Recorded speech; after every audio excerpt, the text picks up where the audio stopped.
Hello and welcome to step 5 of the 7 steps to heal our relationship with nature course.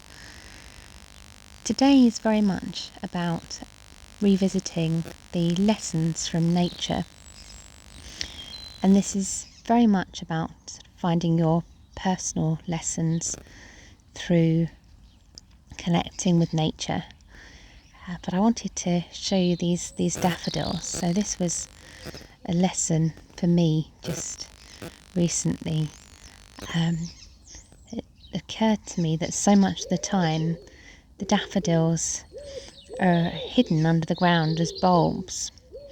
All through the winter there's no sign of them, and when they burst through like this in the spring, it's really joyful and brings so much happiness, especially the vibrant yellow colours and the connection that we have with all the other sort of longer days and some sunshine and so on that we associate maybe with seeing the daffodils.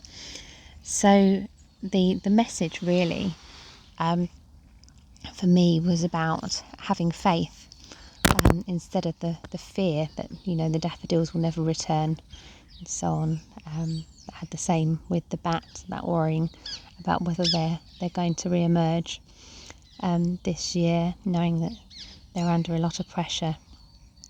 So the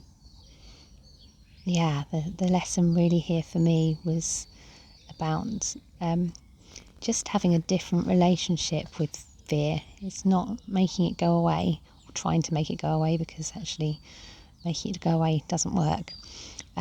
But it's just being in a different relationship with it and remembering that every year the daffodils return, and just having faith that they will do so, and that nature absolutely knows how to do things.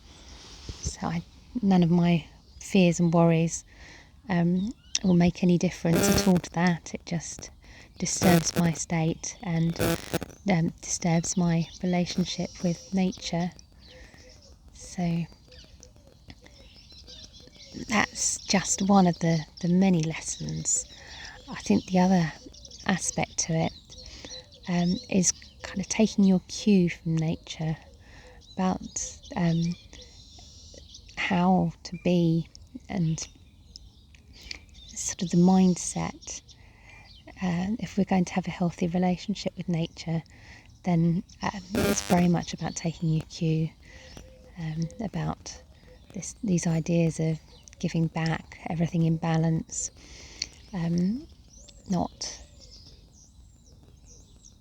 being so controlling, and I think leaving some for next year, leaving some for others, is kind of sharing. So there's lots really richness that you can explore. And we talk in step 5 about the sit spot. So one of the activities is the sit spot, and I have a sit spot here in my garden.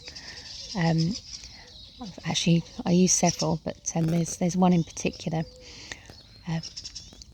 and the idea is just to get very still. Everything's much slower in nature, and so it's coming to stillness.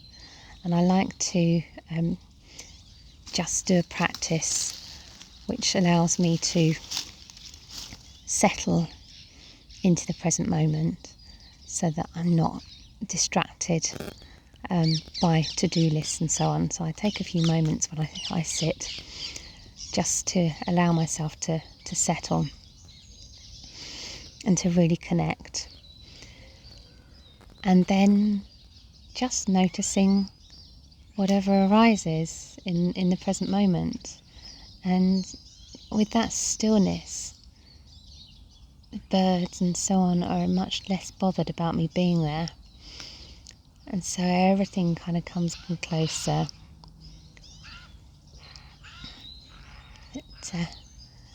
The other thing that you're invited to do is either to journal on these lessons from nature and what they might be for you, or as you're doing the sit spot practice, just to drop a question, maybe something that you're working with. So for me it might be, how do I have a different relationship with fear?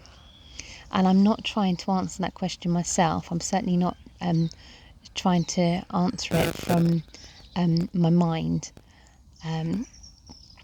It's about just dropping the question out there, sort of putting it out there, and then seeing what comes back.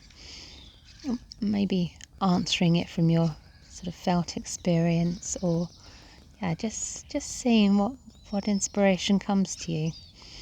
And it can be really powerful, and not worrying if the answers don't come straight away.